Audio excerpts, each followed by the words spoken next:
Top 7 Horrifying things that happened before King Henry VIII died.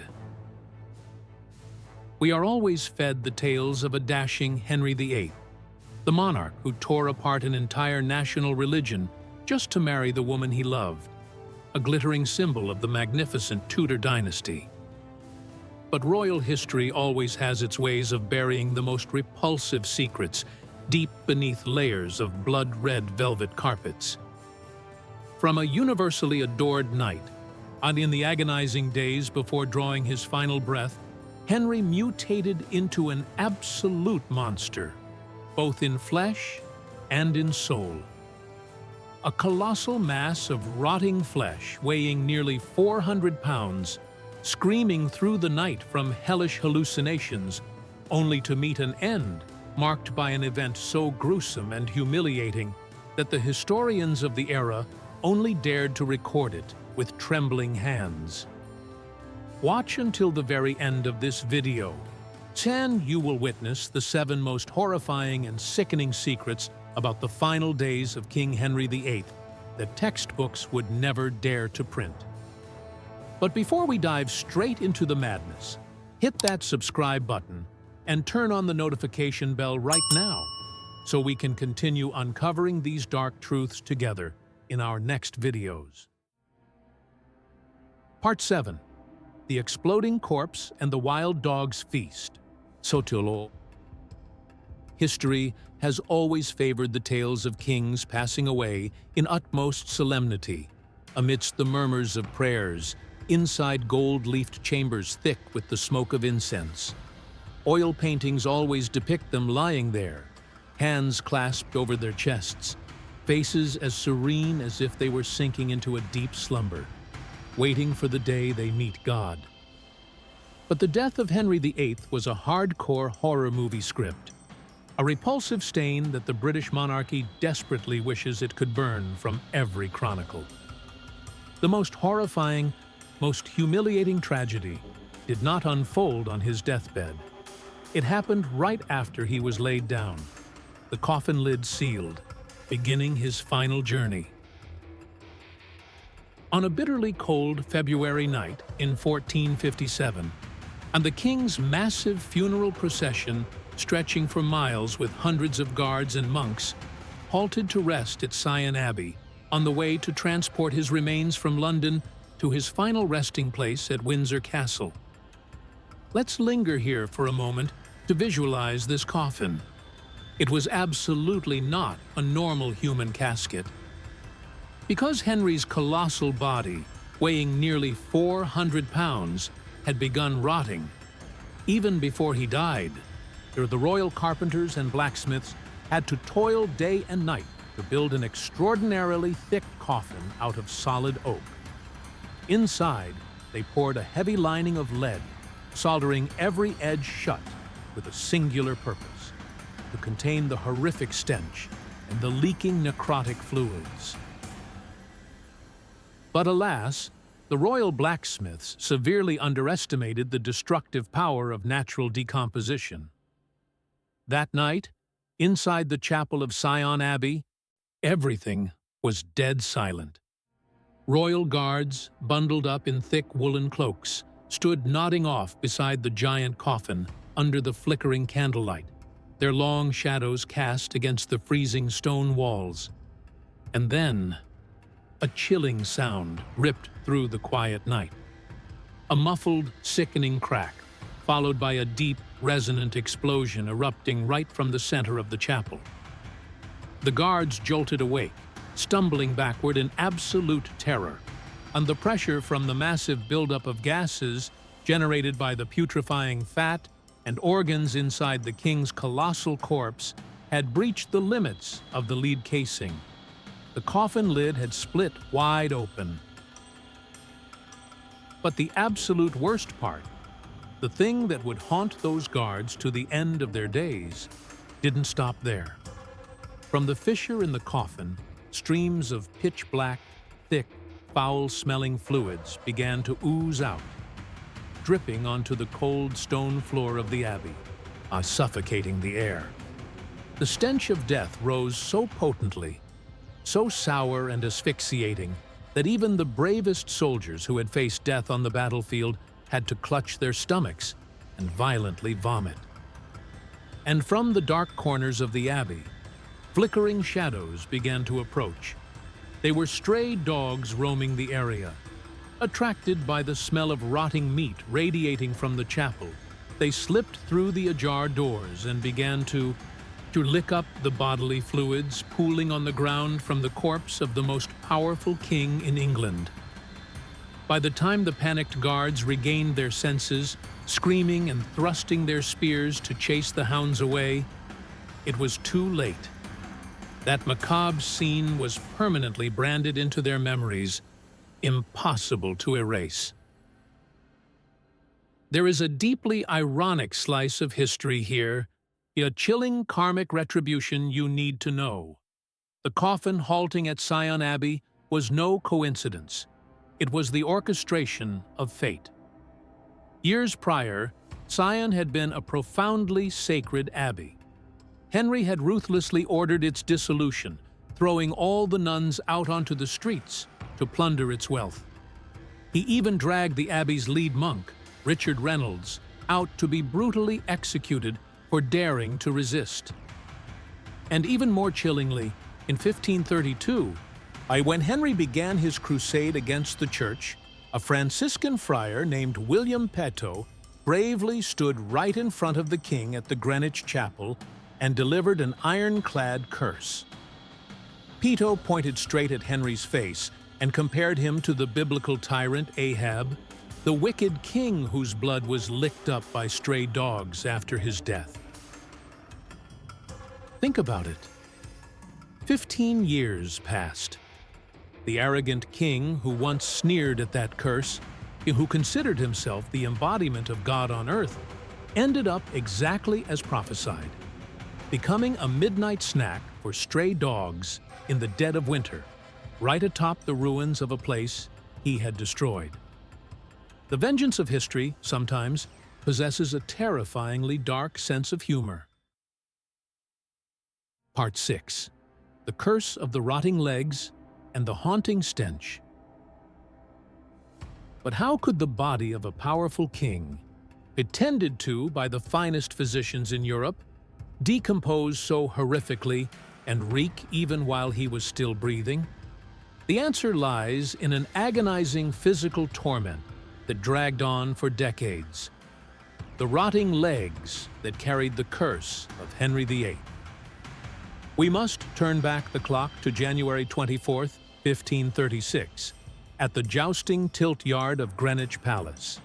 Henry, then 44, was still an incredibly robust king, the perfect model of a Renaissance knight with an intense passion for the joust.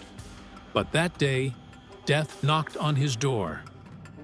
In a fiery collision, the king's massive armored war horse lost its balance, collapsing and crushing its entire 1,000-pound weight right onto Henry's legs. The entire arena fell dead silent. The king lay unconscious for 2 solid hours. During those 2 hours, the whole of England held its breath. Many courtiers had already begun whispering about a royal funeral. But then, like a miracle, Henry opened his eyes. However, little did he know, surviving that fall was a one-way ticket straight into a living hell. The wounds on his thighs and calves were severely crushed. Blood pooled and quickly led to deep infections, what medicine at the time called a fistula. Massive ulcers formed, continuously weeping black blood and thick pus. Do you know how 16th century Tudor medicine treated infections? Antibiotics? Didn't exist. Antiseptics? Don't even dream about it. The royal physicians of the era, led by Dr. Thomas Vicary, worshipped an ancient medical theory called the theory of humors. They believed the king's body was filled with toxic fluids, and the only way to keep him alive was to keep the wounds permanently gaping open so the toxins had a way to drain out. And thus, a barbaric medical torture routine, was repeated every single day under the guise of treatment. Daily, the physicians prepared a horrifying ointment concocted from crushed earthworms, lead powder, and linseed oil. They used red-hot iron rods and pressed them directly into the edges of the king's necrotizing flesh to stop the gangrene from spreading. Then, they sadistically stuffed gold pellets or ribbons soaked in that grotesque ointment deep down into the open ulcers to prevent the outer skin from healing over. Every time his bandages were changed, now the agonizing screams of the monarch who once shook Europe echoed through the palace corridors, forcing terrified servants to cover their ears. But the physical agony was only half the horror. The most terrifying thing that destroyed Henry's dignity wasn't the screaming, it was the smell. The stench of rotting, living human flesh, mingling with the odor of bacteria, blood, and pus radiating from Henry's legs was so overpowering, it became a biological weapon within the palace. Historical documents record that you could smell the king approaching from 3 grand hallways away. Even though Whitehall Palace mobilized servants to burn piles of expensive frankincense, scattered dried flowers, sage, and herbs in every nook and cranny, that sour stench of death still seeped through every crack. A brutally real glimpse into the misery of those around him. Foreign ambassadors from France or Spain, when summoned for an audience with the king, had to secretly hide pomanders inside their sleeves. Upon entering the room, they had to grit their teeth, discreetly raise the sphere to their noses, and hold their breath to keep from violently throwing up right onto the carpet at his feet. There were even times when Henry himself could not stand his own stench, so it was a horrific, humiliating olfactory torture.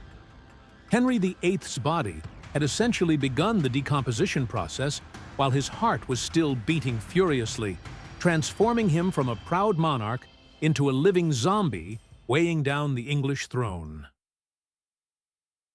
Part 5. The colossal mass of flesh and the humiliating pulley system. The consequences of the rotting, pus-weeping legs didn't just stop at chronic agony. It cruelly stripped away the very things Henry took the most pride in during his youth: his masculinity, his physical beauty, and his warrior's prowess. To truly witness this downfall, you only need to step into the Tower of London today and look at Henry's suits of armor displayed in chronological order. His armor from his youth, crafted around 1520 when he attended the Field of the Cloth of Gold, boasts an astonishingly trim waistline, only about 32 inches. He in his 20s, standing nearly 6'2", Henry was a superb athlete, an excellent tennis player who could play for hours on end, and the most tireless hunter in the kingdom. But, after the 1536 accident, his crippled legs confined the king to a chair. Compounding his loss of mobility was a horrifyingly gluttonous eating habit used to relieve psychological stress. See? Take a look at a snapshot of his daily meals. The royal menu of the time estimated Henry was consuming about 5,000 calories a day. He stuffed his stomach with dozens of greasy roasted meats like beef, wild boar, even roasted swans or salty whale meat, all washed down with 13 pints of highly alcoholic wine and ale daily. He ate meat constantly and rarely ever touched a single green vegetable, as greens were considered the food of poor peasants back then. 6. The result was physical deformation happening at rocket speed. Henry ballooned like a giant, fleshy water balloon. His final suit of armor, crafted in 1540, reveals his waistline had reached a record 54 inches, and his chest a massive 58 inches. The king's weight peaked at nearly 400 pounds. This was no longer normal late-in-life obesity. It was a pathological deformity. In his final years, his frail, unbleeding legs could not support his colossal 400-pound frame. Henry couldn't even stand up from his chair on his own. The total collapse of royal dignity was most starkly exposed through how the king moved. Royal engineers had to rack their brains to construct a special machine, a giant, thick, silk-upholstered wooden wheelchair called a tram. Henry sat perched upon it, requiring several burly guards to huff and puff, to pushing the heavy contraption down the long palace corridors. But even more horrifying and cruel were his personal living needs. To hoist this colossal monarch onto his high silk bed, or to force him onto the saddle of a heavy draft horse, they had to design a complex mechanical pulley system. Thick ropes and heavy iron chains were anchored straight into the structural beams of the palace ceilings. And there was even one of the highest-ranking positions in the royal court, called the Groom of the Stool, held at the time by Sir Anthony Denny. His duty wasn't just to clean up the products, but to command a sweating crew of servants, pulling the pulley ropes to hoist the king dangling in midair, then slowly lower him right onto a velvet-lined commode. Close your eyes and imagine a bitterly ironic snapshot. The authoritative, dictatorial monarch, and the man whose mere nod could send tens of thousands of men to bleed on the battlefield, whose flick of the wrist could decapitate any duke, was now groaning weakly, suspended in the air by a tangled web of ropes and chains. He was hoisted up and dropped down, pushed back and forth no differently than a sack of wheat or a bulky, giant log down at the docks. All reverence, on all the glittering divine beauty of royalty, had been suffocated by thick layers of fat and disease. Henry VIII in his final days was, in essence, a pitiful hostage, trapped securely inside his own colossal mass of fat. Part 4. The Palace Slaughterhouse. Wrath and Paranoia. When a human body is drained by ultimate agony, their mind rarely maintains its purity. In Henry's case, the physical torment boiled his dictatorial blood, birthing an absolute mental monster.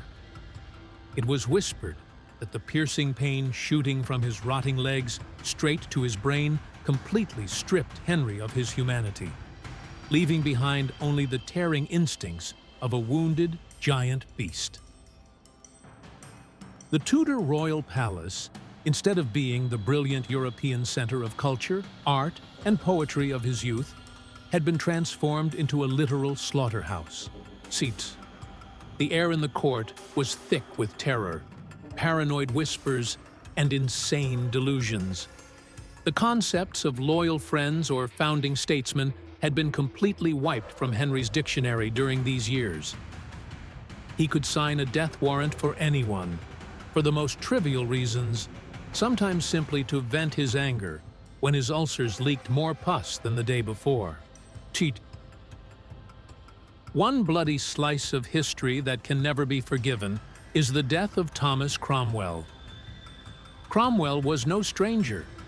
He was the most powerful minister, the brilliant right-hand man who successfully orchestrated the divorce that shook Europe for Henry, and the cold, calculating brain behind smashing the abbeys to plunder mountains of gold to save the treasury.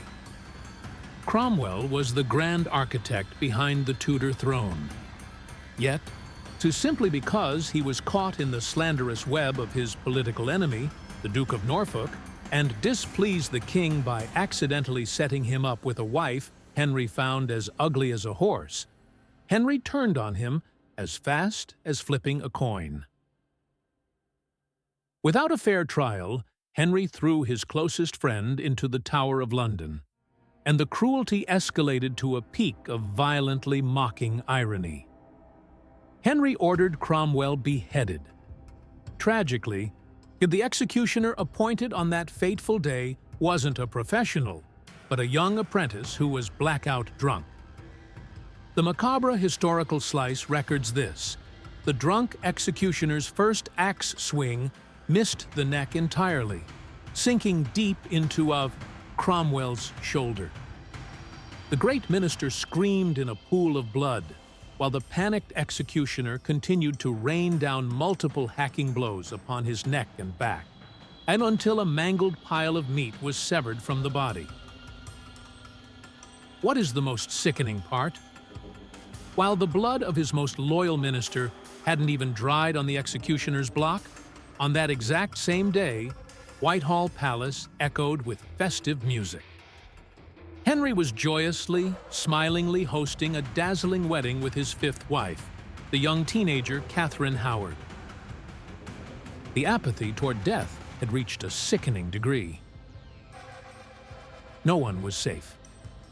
Even an elderly aristocratic woman like Margaret Pole, Countess of Salisbury, who was 67 at the time, was dragged out for execution purely because her Plantagenet royal bloodline was an eyesore to Henry. The snapshot of her death is a bloody farce. Lady Margaret refused to kneel at the block, declaring her innocence.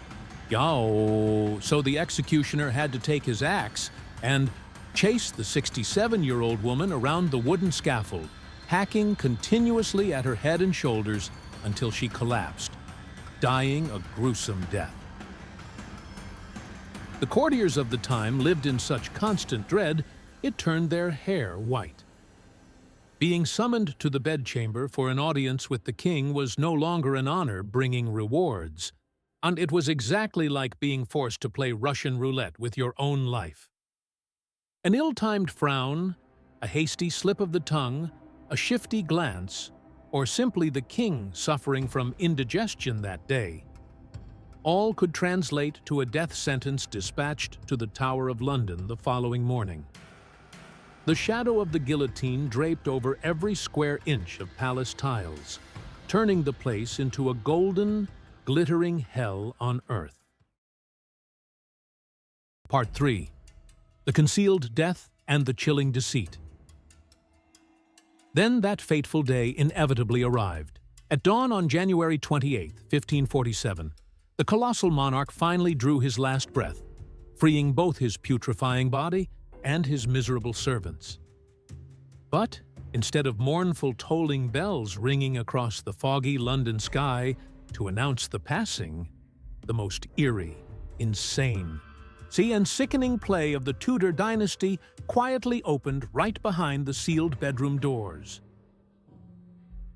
The Privy Council, the true rulers behind the throne, led by the Earl of Hertford and Sir William Paget, were acutely aware of a brutal reality.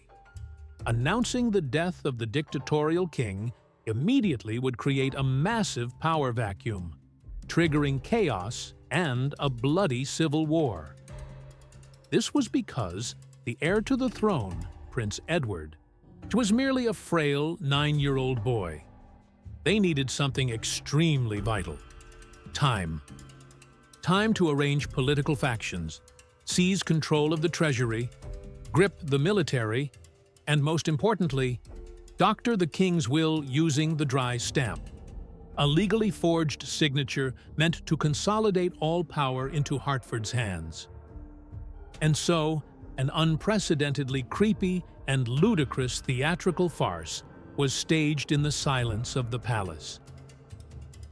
For 3 straight days and 3 straight nights, the entire Whitehall Palace had to continue operating, functioning as if the king were still very much alive inside his bedchamber. Close your eyes and try to put yourself in that hair-raising atmosphere. Inside the massive, suffocating bedroom, every window was bolted shut to keep the secret. On the gold-embroidered silk bed, the giant corpse of Henry VIII lay motionless. The problem was, this corpse had already begun a highly aggressive decomposition process. The stench that was already horrendous when he was alive, now that his life force was extinguished, congealed into a thick, slimy aura of death that assaulted the senses. Yet royal protocol still had to be blindly enforced. 3 meals a day, the kitchen servants still had to toil away, carrying massive platters piled high with greasy roasted meats, spiced stuffed swans, and jugs of expensive wine, walking in a single file down the silent corridors.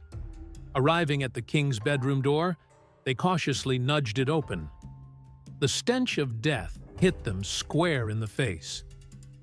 But they had to grit their teeth, slowly kneel before the bloating corpse, and respectfully announce, "Your Majesty, your meal is ready.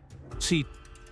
They set the tray down next to the cold body, pretended to ask the king's permission to clear the table, lingered for a moment, and then quietly carried the untouched platters back out. That's not all. The royal musicians were still forced to lug their lutes and flutes to sit outside the door, plucking out Renaissance love ballads like clockwork to entertain the rotting eardrums of a dead man. See, the spine-chilling sensation the servants felt when facing the darkness, that smell of death, and the eerie silence inside that room was an immeasurable, terrifying experience. Everyone present in the hallway at that time knew full well he was dead. The Privy Council knew he was dead. The guards knew he was dead. But absolutely no one dared utter a single word for fear of being thrown in the dungeon for treason. Safe. The veneration of dictatorial power had eroded their humanity, turning the Tudor court into a stage of extreme, sick deceit. Even after becoming a cold pile of meat waiting for maggots, Henry's brutal power remained like an invisible octopus tentacle manipulating the living, forcing them to participate in a haunting, death-wreaking pantomime for 72 straight hours. Part 2. The Teenage Queen's Ferry of Blood. The Execution of Katherine Howard. But before he truly closed his eyes and became the center of that macabre play, the king's madness in his final years managed to leave one last stain. A cold-blooded act proving his mental instability had hit rock bottom: the execution of his 5th wife, a girl barely in her teens, Katherine Howard. See, let's put this on the scales to see the horrific and sick disparity of this marriage. Henry was already an old man past 50. He was bald, morbidly obese, and his legs were ulcerated, reeking like a garbage dump, moving around in a wheelchair. Meanwhile, Katherine Howard breezed into the royal court like a breath of spring wind. She was just a teenager, around 17 or 19 years old. She was incredibly beautiful, bursting with life, naive, loved dancing, and possessed the impulsiveness of a child who hadn't yet experienced the world. Forcing this marriage was no different than tossing a tender, dew-kissed rose right next to a bloating corpse. It's no surprise Katherine felt suffocated to the point of madness in the arms of a foul-smelling old man. She craved the love of a peer and quickly entangled herself in a dangerous, an illicit affair with Thomas Culpeper, a young, dashing, and romantic courtier of the king himself. A slice of history still preserves the passionately infatuated love letter the young girl wrote to her lover: "Yours as long as life endures." But in the blood-soaked Tudor dynasty, betraying the king wasn't just marital infidelity, it was high treason. When a maid spilled the secret, and Katherine's love letter was handed over, and the revelation triggered a massive psychological shockwave that shattered the last shred of reason in Henry. At a closed council meeting, the bloodthirsty king, a man who had beheaded countless subjects without blinking an eye, suddenly suffered a total breakdown. He collapsed onto the table, sobbing hysterically like a child whose toy had been snatched away. Tears streaming down his bloated face, he screamed and wailed about his miserable, a God-cursed fate, crying about why he was always betrayed by the women he loved.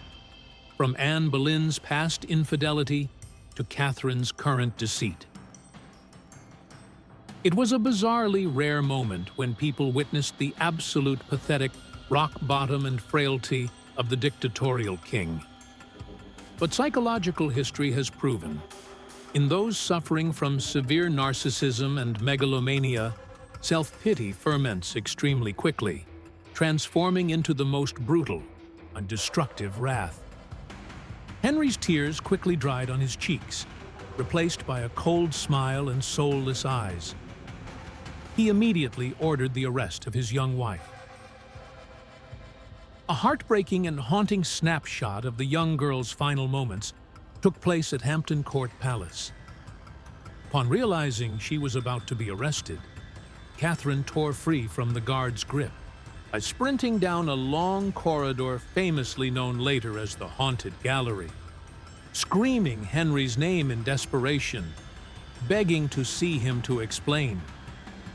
But inside the chapel, right at the end of the gallery, Henry was calmly listening to Mass. He clearly heard the screams of his young wife, but kept his eyes closed in prayer, ignoring the guards as they violently dragged the girl away. On the night of February 12, 1542, right before her execution day at the Tower of London, a cruel detail was recorded by the guards. The young girl Katherine, in absolute panic and terrified of a painful death, begged the guards to bring a wooden block into her dark cell. She wanted to practice laying her head on the block.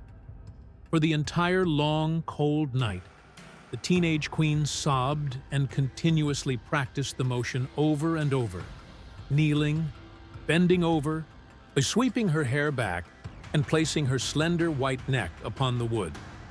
She wanted to ensure that tomorrow, the executioner's axe could sever her head in a single clean strike, sparing her the mangled fate of Thomas Cromwell. The next day, as she stepped onto the scaffold, her final words were, "I die a queen, but I would rather have died the wife of Culpeper." Ordering the decapitation of a wife young enough to be his daughter, solely for the romantic impulsiveness of youth, drove the final nail into the coffin, holding whatever meager shreds of humanity remained in the king's withered soul. Part 1. The Ghosts of Ruined Abbeys and the Fear of Hellfire. And finally, as we return to Henry's dying moments on that deathbed, overflowing with the stench of decay, we see all the puzzle pieces of his life, the bloody crimes, the ruthless executions, to the immoral destruction of temples, all converging into a peak of spiritual terror, tearing at the king's soul. For the entire latter half of his life, he had used an iron fist to destroy thousands of sacred Catholic monasteries. The Pilgrimage of Grace was a bloody testament to this.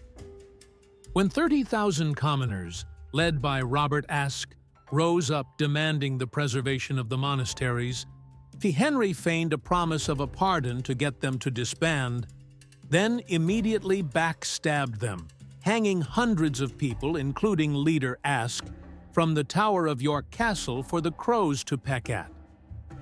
He drove monks out to beg, declaring himself the supreme head of the Church of England purely for money and women. But when the Grim Reaper's scythe was actually pressed against his neck, the king's proud facade completely shattered. According to the deep-seated beliefs of the people at the time, when you died, your soul didn't go straight to heaven, but had to pass through purgatory, a place filled with scorching hellfire to pay for your sins. To pass through the tortures of purgatory swiftly, you needed monks on earth chanting prayers for you day and night. But the tragedy for our great king was, he had already hanged, burned alive, and chased away anyone capable of praying for him. During the final nights of his life in that sealed room, Whitehall Palace frequently had to endure the panicked screams of the king. He stared wide-eyed into the darkness, hallucinating. He trembled, fully believing that hideous, bearded demons from the depths of hell were waiting right under his bed, now extending their blood-red claws to drag his sinful soul straight down into the boiling cauldrons. In one final, cowardly, and deeply hypocritical act of desperation, Henry frantically scooped up massive sums of money looted from the royal treasury to lay out a will to buy his salvation. He ordered the clergy to establish a special altar, a chantry, paying them to pray for his soul thousands of times a day after he died. Ironically, the magnificent tomb he had designed for himself at Windsor, featuring thousands of bronze angel statues, was never finished. Later generations, his own children and Parliament, melted all those statues down to sell for cash. He pitifully clung to the old religion that his own hands had mercilessly smashed to pieces. In his final hours, Henry could no longer speak. When Archbishop Thomas Cranmer frantically rushed to the bedside, begging the king to give a sign that he still trusted in God, Henry only had enough strength left to tightly squeeze Cranmer's hand once before drawing his final breath. There was no serenity present on his face. No light of salvation beamed down from the ceiling. The king who once shook all of Europe ended his life in absolute, abject terror of an eternal punishment waiting in the afterlife. The power that blotted out the sun, the mountains of plundered gold, and the ultimate brutality could not, in the end, buy him a safe ticket through the gates of heaven. And there you have it, the dark, putrid, and paranoia-infested portrait of the final days of England's most infamous king, Henry VIII. From a bloated, rupturing corpse licked by stray dogs in the dead of a freezing night, to a withered soul torn apart by the phantoms of his own crimes, history has left behind a brutal and chilling lesson. It proves that absolute power, no matter how terrifying, can never buy eternal peace. It only magnifies human decay, both in flesh and in spirit, making it grander, more repulsive, and infinitely more terrifying. Layers of crimson velvet might muffle the cries of beheaded wives, or mask the rot of a dynasty, but they can never conceal the ultimate judgment of time. So, after hearing this story, what do you think? Between the physical agony of rotting, crippled legs and the maddening torment of a soul terrified of hellfire, what aspect of Henry VIII's final days do you find the most chilling and haunting? Drop a comment down below and let me know your thoughts. If you found these gloomy historical mysteries enough to keep you awake tonight, don't forget to hit that like button, share the video, and most importantly, subscribe to the Gloom Hub so we can continue tearing into the darkest pages of history that textbooks never dare to teach. Until next time, I'll see you in our next terrifying video.